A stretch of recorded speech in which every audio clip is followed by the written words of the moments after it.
योजनेचं नाव आहे.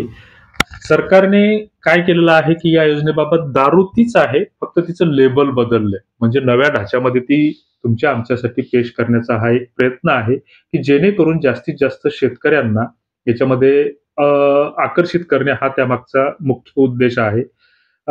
दुसरी गोष्ट अशी की 2015 मध्ये केंद्र सरकारने एक योजना जाहीर केली होती, तो तुम्हाला आठवत असेल आणि ते तुमच्या नावही चांगलं कानावर वळणी पडलं असेल. 2014 मध्ये 14 ऑगस्टला या देशाच्या पंतप्रधानांनी घोषणा केली, की भाइयों और बहनों, जनधन का खाता खुलवाओ आणि या खात्यात पैसे वळते करण्यासाठी, कारण ही सगळी खाती झिरो बॅलन्सची होती आणि हे झिरो बॅलन्सची खाती जवळपास 42 करोड पर्यंत ती खाती खोलल्या गेली. गिनीज बुक ऑफ वर्ल्ड रेकॉर्डमध्ये त्याची नोंद घेतल्या गेली आणि या खात्यामध्ये झिरो बॅलन्स असल्याने 42,000 रुपयेही जमा झाले नव्हते. मग सरकारला कसंही करून या खात्यात पैसे आणायचे होते, म्हणून 2015 मध्ये अटल पेन्शन नावानं ही योजना सुरू केली. 18 ते 40 वयोगटातील लाभार्थी जी असंघटित किंवा असुरक्षित कामगारांसाठी, म्हणजे जे काही असंघटित क्षेत्रातील जे काही लोक आहेत, मग त्याची नेमकी वर्गवारी ठरवल्या गेली नव्हती, मात्र असंघटित हा शब्द तिथे वापरला गेला आणि या लोकांसाठी ही योजना सुरू केली. म्हणजे ज्याचं वय 18 वर्ष असेल तर त्याने दरमहा ₹55 भरायचे. 55 म्हणजे ती पटीत होती ₹1000, ₹2000, ₹3000, ₹4000, ₹5000 असं ते पेन्शन मिळणार होतं. कधी तर 60 वर्षाच्या नंतर, म्हणजे वयाच्या 40 वर्षाच्या पर्यंत ते रक्कम भरायची. म्हणजे एखाद्याला जर ₹2000 पेन्शन 60 वर्षाच्या नंतर पाहिजे असेल, तर त्याने 236 वगैरे असा काहीतरी हप्ता भरायचा. जेवढी रक्कम आपण भरणार त्याच्या 50% सरकार त्याच्यामध्ये टाकणार, अशी ती योजना. त्याच्यानंतर या योजनेला प्रतिसाद मिळत नाही, म्हणून जे काही सीएससीचे पोर्टल आहेत किंवा बँकाचे जे काही ग्राहक सेवा केंद्र आहेत, सीएसपी ज्याला म्हणतो, तर या सीएसपीला मनीवाईज सारख्या कंपन्या, क्रिसिल सारख्या कंपन्यांना याचं उद्दिष्ट टार्गेट देण्यात आले आणि जबरदस्तीनं ग्राहकांना माहीत न करता हे एपीवायचे हप्ते परस्पर या खात्यातून कापण्यात आले. अनेक तक्रारी आता बँकांकडे येत आहेत, की आमचे पैसे गायब खात्यातले कुठं व्हायला लागले, म्हणून मग लोकांना आता त्याकडे अर्ज करून ते पैसे परत घेत आहेत. अशा अनेक बँकातून तुम्हाला आम्हाला सगळ्यांना अनुभव आला असेल.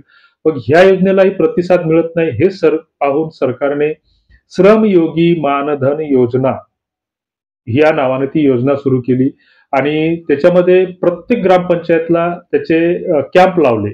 सरपंचाला वगैरे सांगून ग्रामपंचायतवर त्याचे कॅम्प लावले. आमचे शेतकरी एवढे भोळे बाबडे असतात, की त्यांना नेमकं काय आपण त्याची चिकित्सा करत नाही, त्या योजनेचं स्वरूप आपण जाणून घेत नाही. एक करतो म्हणून दुसरा करतो. त्याला भेटले म्हणजे आपल्याला भेटणार नाहीत. आपण तसेच मागे राहू.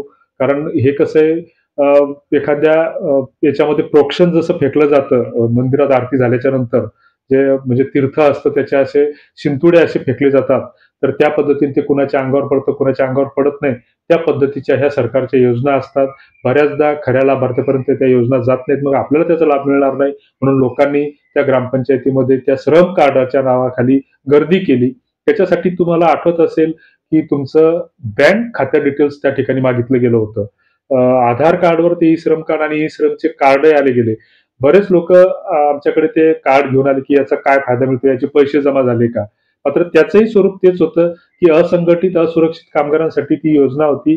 या ई श्रम योजनेच्या माध्यमातून तुमच्या खात्यातून एपीवाय सारखेच ते पैसे कटणार आणि 60 वर्षानंतर तुम्हाला ते पेन्शन मिळणार.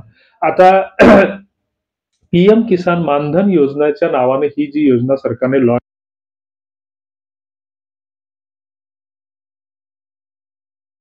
60 वर्षाचं एखाद्याचं वय जर 25 वर्षाचं असेल आणि तो वयाच्या 40 वर्षापर्यंत जर तो हप्ते भरत असेल, तर त्याच्यानंतर त्याला 60 वर्षाचा होईल, त्यावेळेस दरमहा 3 महिने ₹3000, वर्षाचं ₹36,000 असं ते पेन्शन मिळणार. म्हणजे त्याची व्हॅल्यू त्या जवळपास 24-25 वर्षानंतर त्या ₹3000 ची काय असणार, हे तुम्हीच आता त्याचा अंदाज काढा, अंदाज बांधा.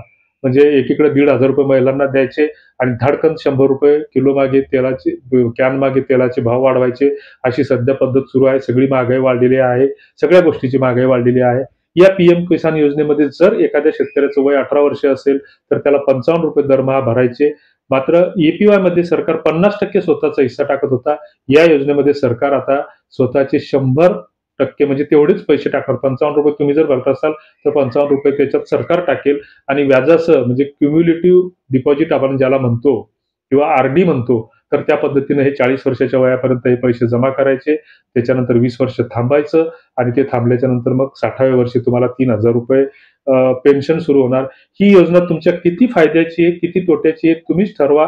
मात्र आमची जी काही प्रसार माध्यमं आहेत सरकार धार्जिणे, तर ते त्याला बढवून चढवून सरकार शेतकऱ्यांना देणार आता ₹36,000 पेन्शन असं त्याचं टायटल टाकता आपण त्याच्यावर क्लिक करतो आणि मग ते योजना काय आहे त्याची उत्सुकता आपल्याला निर्माण होते आणि मग 4-6 हप्ते आपण त्याच्यात भरतो. 12 महिने आपले पैसे कटतात आणि मग त्याच्यानंतर मग आपण ते पैसे परत कसे मिळतील याच्या मागे लागतो. त्याच्यामध्ये आपला वेळ, श्रम आणि पैसा ह्या दोन्ही तिन्ही गोष्टी वाया जातात.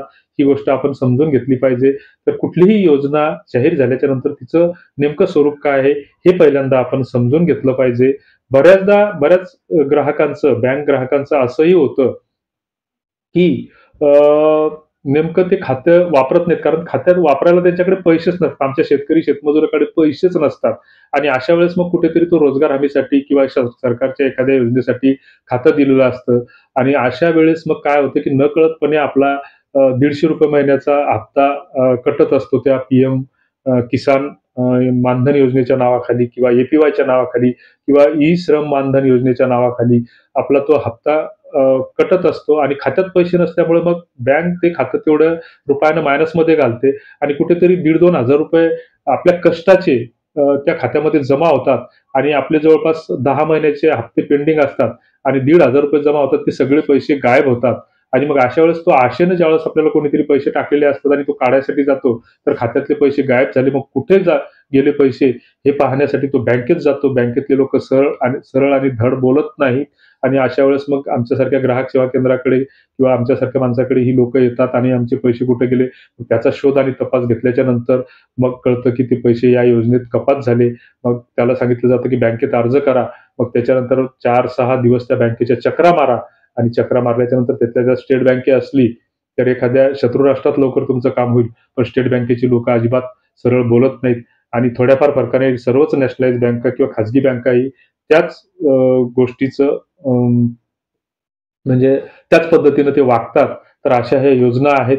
तुम्हाला ही योजना घ्यायची, नाही घ्यायची हा तुमचा प्रश्न आहे. मात्र कुठलीही योजना जाहीर झाल्याच्या नंतर या मीडियावरच्या विशेषतः या माध्यमावरच्या बातम्यांवर विश्वास न ठेवून अधिकृत वेबसाईटला जाऊन त्याची चिकित्सा करणे, शहानिशा करणे हे कधीही योग्य ठरतं. त्याच्यानंतरच आपण ठरवलं पाहिजे, की आपल्याला या योजनेसाठी अर्ज करायचा की नाही. नाहीतर मग अशात काय होतं, की कागदपत्र जमा करा. महिनाभर आपण चकरा मारतो, कागद जमा करतो आणि मग ऐनवेळी एखाद्या त्रुटीत तो कागद अडकलेला असतो. तर अशा योजना नको. सरकारला फक्त एवढंच म्हणा, की आम्हाला भीक नको. फक्त आम्हाला आमच्या कष्टाचे, घामाचे दाम योग्य रीतीनं द्या. तूर्तास तुम्हाला या व्हिडिओबद्दल काय वाटतं ते कमेंट बॉक्समध्ये नक्की कळवा. जय जिजाऊ.